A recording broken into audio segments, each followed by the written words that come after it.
অহংকারী রাজা বনাম খাজা মঈনুদ্দিন চিশতি। তারপর যা হল, এক রাজা ক্ষমতায় গর্বিত, অহংকারে অন্ধ। সে শুনল এক দরবেশ মানুষের হৃদয় জয় করে নিচ্ছে, আর তখনই সে সিদ্ধান্ত নিল, আমি তাকে অপমান করব। কিন্তু শেষে যা ঘটেছিল তা কেউ কল্পনাও করেনি। খাজা মঈনুদ্দিন চিশতি আজমিরে মানুষের মাঝে ইসলাম, দয়া ও মানবতার শিক্ষা দিচ্ছিলেন। গরিব মানুষ তার কাছে আসত, ক্ষুধার্তরা খাবার পেত, অসহায়রা শান্তি পেত। ধীরে ধীরে তার প্রভাব চারদিকে ছড়িয়ে পড়ল। এতে এক অহংকারী রাজা বিরক্ত হয়ে গেল।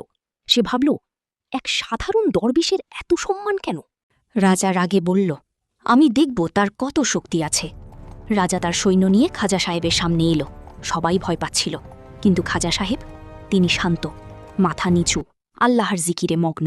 রাজা কঠিন ভাষায় কথা বলল, অপমান করার চেষ্টা করল, কিন্তু খাজা সাহেব রাগ করলেন না। তিনি কোমল কণ্ঠে বললেন, ক্ষমতা মানুষকে বড় করে না, মানুষকে বড় করে তার চরিত্র। এই কথা শুনে রাজা থেমে গেল। সে দেখল, তার সামনে দাঁড়িয়ে থাকা মানুষটির চোখে অহংকার নেই, ভয় নেই, শুধু শান্তি। রাজা ধীরে ধীরে নরম হয়ে গেল। কিছুক্ষণ পর যে রাজা অপমান করতে এসেছিল, সেই রাজাই সম্মান নিয়ে ফিরে গেল, কারণ সে বুঝেছিল আসল শক্তি তরবারিতে নয়, আসল শক্তি চরিত্রে। এই ঘটনাটি সুফি তাজকিরা ও ঐতিহাসিক বর্ণনায় প্রচলিত। বিভিন্ন সংস্করণে গল্পের বিবরণ ভিন্ন হতে পারে,